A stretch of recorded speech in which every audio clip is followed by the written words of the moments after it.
Chers frères et sœurs en Christ, aujourd'hui, nous sommes confrontés à un mystère qui défie l'esprit et le cœur humain depuis des siècles.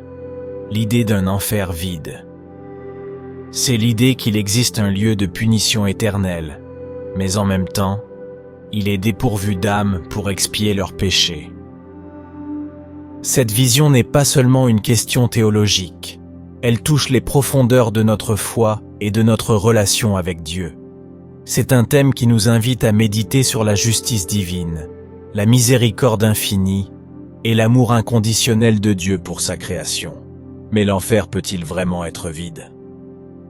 Le concept d'un enfer vide n'est pas nouveau.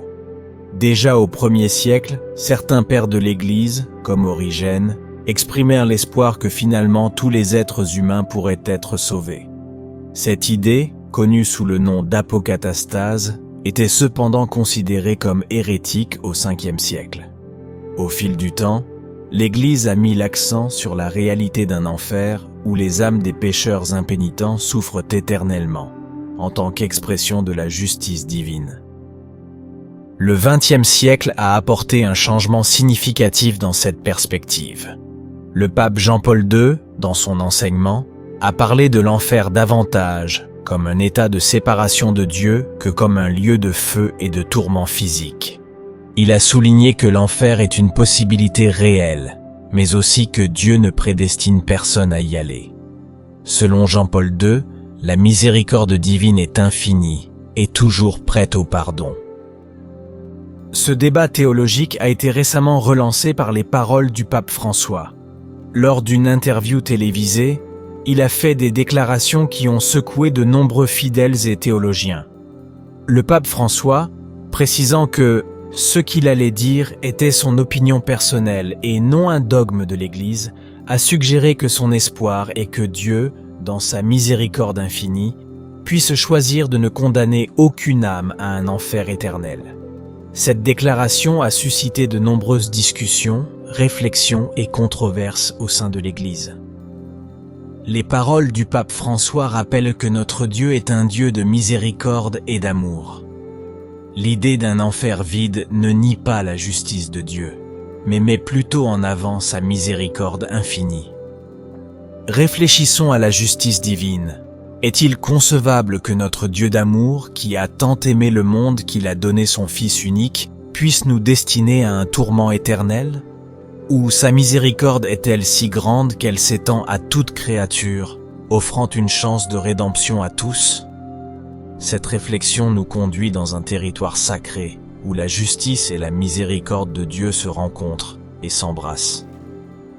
La doctrine catholique est claire, l'enfer existe. C'est une vérité qui ne peut être mise en doute, une réalité confirmée également par l'Écriture sainte.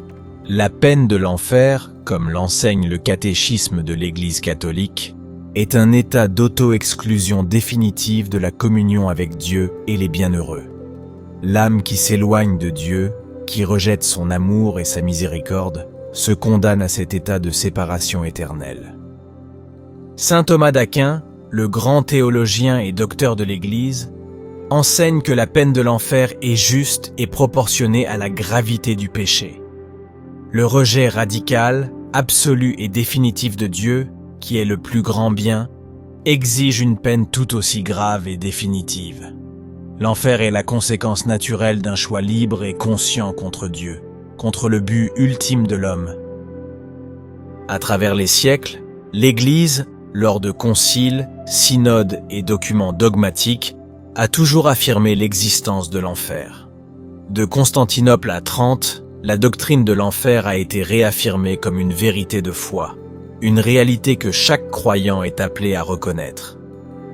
Donc, si nous n'avons aucun doute sur l'existence de l'enfer, pouvons-nous espérer avec le pape que l'enfer soit vide?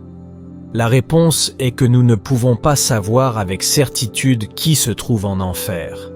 Mais nous savons que l'enfer existe, et selon la tradition de l'Église, il existe comme un état pour ceux qui ont rejeté Dieu de manière radicale et définitive.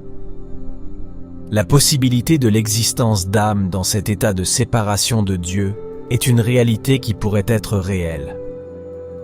Si nous ne pouvons pas savoir avec certitude qui subira les peines de l'enfer, nous savons que c'est une possibilité à laquelle nous pourrions tous être confrontés.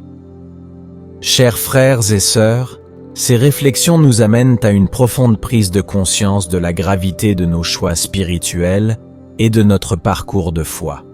L'enfer, une réalité que notre foi nous apprend à reconnaître, est un appel à l'urgence de la conversion, à la nécessité de vivre en communion intime avec Dieu et à la responsabilité que nous avons de répondre à son amour de tout notre cœur, notre esprit et notre âme. Faites-nous part de vos réflexions dans les commentaires et n'oubliez pas de vous abonner à la chaîne pour ne pas manquer les nouvelles vidéos et rejoindre la communauté de foi et de prière. Que Dieu nous bénisse tous.